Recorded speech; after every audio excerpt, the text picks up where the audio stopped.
Saudara, jelang diberlakukannya analog switch off ASO untuk tahap pertama pada bulan April mendatang, stasiun TVRI Jawa Timur terus berbenah dan bersiap menghadapi migrasi siaran televisi analog menuju siaran televisi digital.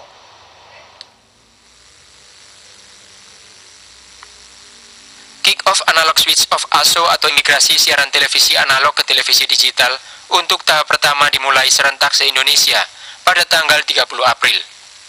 Di Jawa Timur untuk pelaksanaan tahap pertama migrasi siaran analog ke digital terdapat 9 kabupaten, di antaranya Kabupaten Sampang, Pamekasan, Sumeneb, Lumajang, Jember, Bondowoso, Situbondo, Banyuwangi, dan Pacitan. Masyarakat di wilayah tersebut jika tidak menggunakan set-top box STB atau Smart TV digital, dipastikan tidak bisa menangkap siaran televisi. Stasiun TVRI Jawa Timur sebagai salah satu penyedia MUX atau penyelenggara siaran televisi digital di Jawa Timur terus berbenah dan bersiap. Saat ini dari 14 pemancar yang dimiliki stasiun TVRI Jawa Timur, 9 diantaranya sudah beralih ke pemancar digital. Salah satunya adalah pemancar di Oro-Oro Ombo, Desa Dresel, Kecamatan Junrejo, Kota Batu. Sejak 1 September 2021, sudah mulai beralih menjadi pemancar televisi digital. Bagi masyarakat wilayah Malang Raya, yakni Kota Batu, Kota Malang, dan Kabupaten Malang, bisa menikmati siaran TVRI secara digital. Sedikitnya terdapat 4 channel siaran TVRI yang sudah disiarkan secara digital, yakni channel TVRI Nasional, TVRI Sport, TVRI World, dan TVRI Jawa Timur. Untuk transmisi Batu, kita mulai on air digital tanggal 1 September 2001 kemarin. Untuk kekuatannya, powernya kita 1 kilo. Iya, untuk antisipasi kita sudah ada diesel dengan kapasitas 66 kVA, dibantu dengan UPS. Insya Allah untuk siaran bisa lancar. Sementara untuk di wilayah Malang Raya, migrasi siaran televisi analog ke televisi digital akan dimulai pada bulan November mendatang, karena masuk dalam tahap 3. Dari Kota Batu, Arif Masbukin melaporkan. Ya, saudara, saat ini industri pertelevisian kita telah bersiap untuk bermigrasi ke analog switch off atau biasa kita kenal dengan migrasi TV digital. Dan peluang apa saja yang ada di depan mata serta tantangan apa yang sedianya akan dihadapi serta pola komunikasi seperti apa yang kira-kira tepat agar nantinya kebijakan ini dapat tepat sasaran. Untuk membahasnya, kami sudah bersama dengan akademisi dari Universitas Negeri Surabaya, dengan Pak Gilang Gusti Aji. Pak Gilang, selamat sore. Selamat sore Mas Wira, Mbak Hansa. Suara saya bisa didengar ya? Bisa. Ya, kami bisa terima dengan jelas sekali. Oke. Baik, Pak Gilang, untuk berbicara tentang ASO yang rencananya akan segera dilakukan serentak, mulai bertahap begitu ya, di bulan April mendatang, apa yang harus diketahui oleh masyarakat terlebih dahulu, Pak?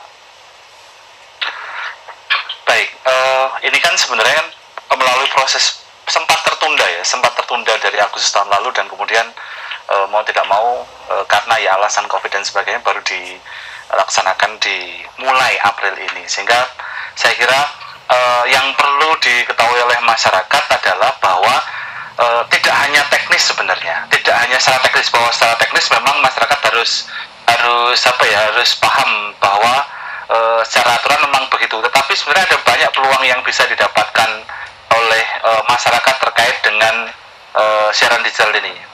Tidak hanya terkait dengan kualitas, karena saya melihat memang sosialisasi selama ini cuma bicara soal kualitas gambar. Ya, oke lah, kualitas gambar itu kunci, karena memang pertama memang visual yang dilihat, tetapi sebenarnya ada banyak peluang yang bisa didapatkan oleh masyarakat dengan kemudian siaran digital yang secara frekuensi lebih hemat. Sebenarnya mengisyaratkan ada banyak ruang bagi penyedia konten yang baru. Jadi masyarakat yang mungkin jenuh dengan tayangan yang selama ini ada, mestinya akan diberikan banyak pilihan yang baru. Karena kalau tidak salah satu frekuensi sekarang sudah bisa ditempati oleh banyak content provider. Jadi sebenarnya yang paling penting yang perlu dijelaskan pada masyarakat tidak hanya sekedar soal kualitas gambar, tetapi sebenarnya ada peluang bahwa akan ada banyak pilihan bagi masyarakat. Oke, Mas Gilang, ketika kita bicara tentang analog switch off, sebenarnya industri pertelevisian kita itu sudah siap atau belum sih, Mas? Dan apa indikatornya? Sebenarnya ini kan sebenarnya wacana yang sudah sangat lama. Sejak 2010 kemudian ini sudah dilemparkan, dan kemudian saya kira ya mau tidak mau karena sudah berbentuk dengan dalam bentuk kebijakan bahwa memang ini harus diterapkan, dan penyedia siaran juga harus bersiap semacam begitu. Saya lebih menggarisbawahi bahwa yang dihadapi oleh televisi sekarang misalnya, yang dihadapi oleh televisi sekarang adalah penonton yang sangat berbeda, bukan lagi penonton yang sekedar kemudian terima apa saja yang diberikan oleh televisi. Sekarang penontonnya, kalau saya boleh menyebut dalam beberapa kali momen, penontonnya sudah digital duluan daripada televisi. Ya, penontonnya itu sudah digital duluan. Mereka sudah punya karakter digital duluan terkait seleranya atau kemudian sifat kebebasannya yang diberikan kepada penonton. Jadi saya kira televisi tidak hanya perlu menyiapkan info, tetapi juga migrasi cara berpikir memperhatikan penonton digital ini. Jadi sudah siap ya, Mas?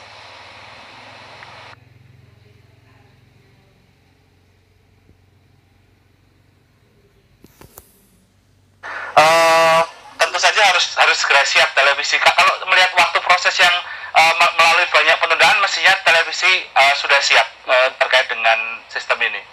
Oke, baik.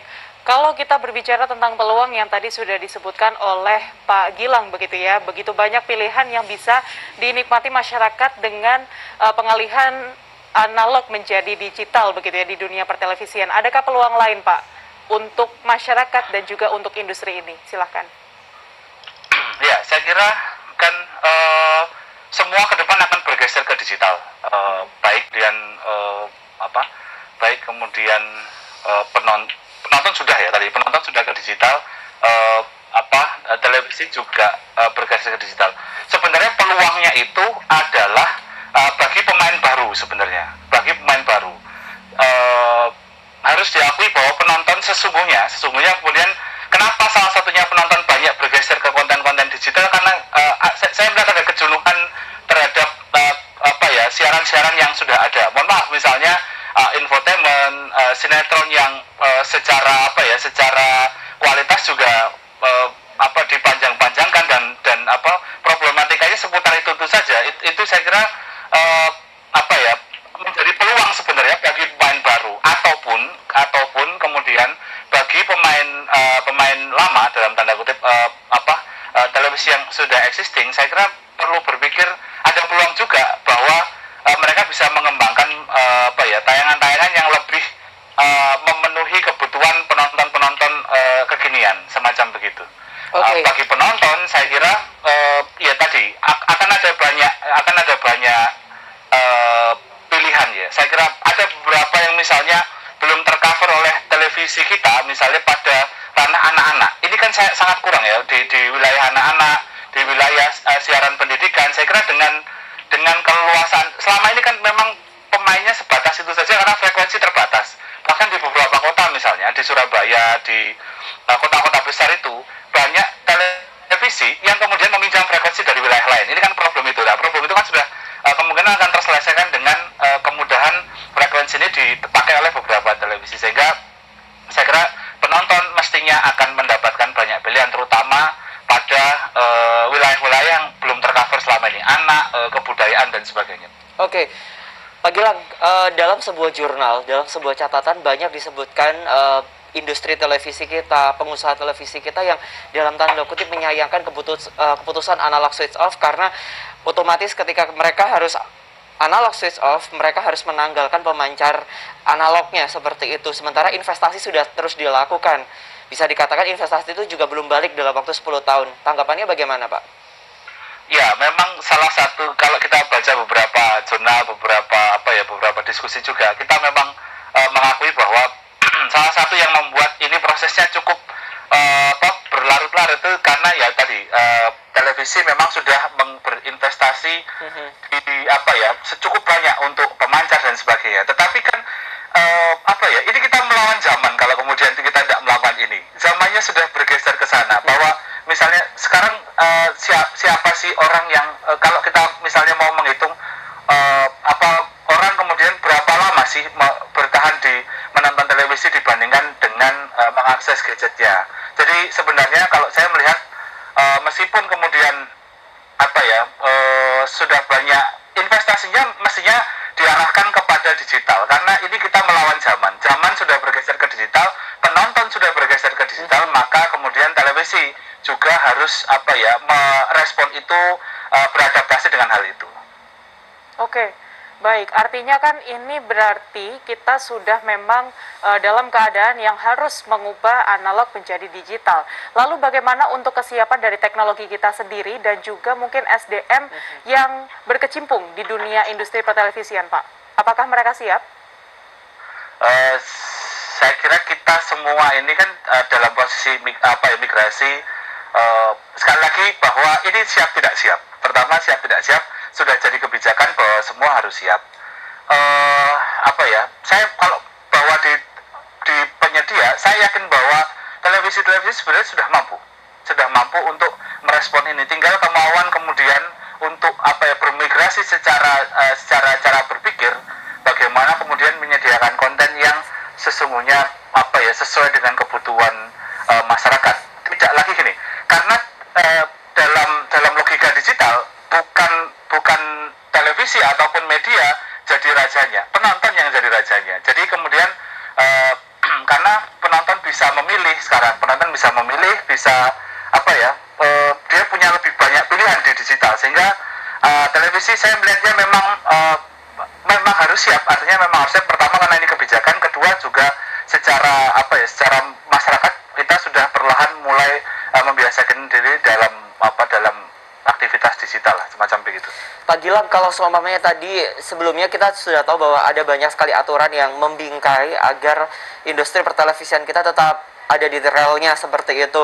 Lantas ketika kita bergeser ke TV digital, apakah aturan yang sudah ada di Indonesia ini sudah mengcover itu semua atau justru ada yang perlu dievaluasi, Pak? Kemarin saya membaca dan memang untuk televisi digital kemudian nanti dengan bertemunya pemain baru memang harus ada aturan yang disiapkan untuk merespon itu, karena memang agak berbeda digital dengan televisi. Memang karena dia punya kekuatan akses yang luas, bisa mempengaruhi publik dengan visualnya, dulu sangat diatur. Tetapi kemudian digital ini yang ternyata juga kemudian aksesnya juga luar biasa ke masyarakat. Meskipun secara hitungan sebenarnya masih banyak televisi yang menonton, tetapi perlahan jumlahnya makin meningkat dan kita melihat bahwa di media digital misalnya itu ada banyak kebebasan yang belakangan kita melihatnya memang agak terlalu berlebihan, sehingga saya mendukung bahwa nanti dalam proses pelaksanaannya bertahap kemudian perlu dipikirkan aturan-aturan yang lebih sesuai dan merespon realitas televisi digital, karena pasti saya yakin polanya akan sedikit berubah, misalnya begitu. Oke, berarti memang dalam waktu dekat ini ya pelaksanaan analog switch off secara bertahap ini masih ada kemungkinan ada perubahan aturan baru begitu ya Pak ya? Saya meyakini begitu, karena nanti pasti kan ini kan perubahan yang cukup ekstrim ya, artinya yang sebelumnya televisi sebelumnya itu akan ditutup dan kemudian ada model baru tayangan, dan biasanya memang aturan itu mengikuti prakteknya. Di selama ini kan juga praktek dulu kemudian berlangsung, nah nanti ada catatan itu akan dirumuskan jadi aturan. Meskipun sebenarnya saya berharap kemudian ada sejak awal sudah dirumuskan beberapa aturan, karena begini, meskipun nanti siarannya digital ada kebebasan yang ada dan banyak pilihan, tetap saja yang namanya media ini kan berpengaruh pada publik, sehingga harus ada aturan-aturan yang sangat jelas, yang sangat harus melindungi penonton di situ. Tidak boleh ada tayangan yang melanggar aturan kesusilaan misalnya, semacam begitu. Harus ketat artinya. Pemerintah kita sudah mengarah ke sana belum, Pak? Kalau di media massa yang kemudian punya punya aturan yang jelas, saya kira ada P3SPS yang jelas di sana. Kalau kemudian yang digital ini, yang media baru ini, yang internet ini, yang kemudian kan memang ada si undang-undang ITE, tetapi lebih apa ya? Saya melihatnya malah justru undang-undang ITE banyak dipakai untuk hal-hal yang sebenarnya tidak mestinya digunakan untuk melindungi penggunanya, semacam begitu. Tapi saya yakin ini proses lah, nanti akan dinamis, dan saya kira aturan mestinya akan dirumuskan tentang penyatuan dua sisi ini. Oke, baik. Perubahan TV analog menjadi digital ini kan pastinya tadi sudah disebutkan juga bahwa ada pengaruh kepada publik begitu ya, memang begitu luas, tapi juga ada pengetatan. Nah, ini adakah pendekatan yang sudah dilakukan kepada masyarakat, Pak? Saya harus mengakui memang isu perubahan ini tidak cukup populer, harus diakui bahwa sosialisasi perubahan tentang migrasi digital ini tidak cukup populer. Memang karena harus kita akui bahwa dalam 2 tahun belakangan kan kita lebih disibukkan dengan perihal COVID misalnya. Tetapi sehingga kemudian saya melihatnya memang ini tidak cukup populer. Saya bertanya ke beberapa orang bahwa bukan pengamat ya, artinya yang penonton umum, saya melihat memang mereka juga tidak terlalu ngeh dengan isu ini.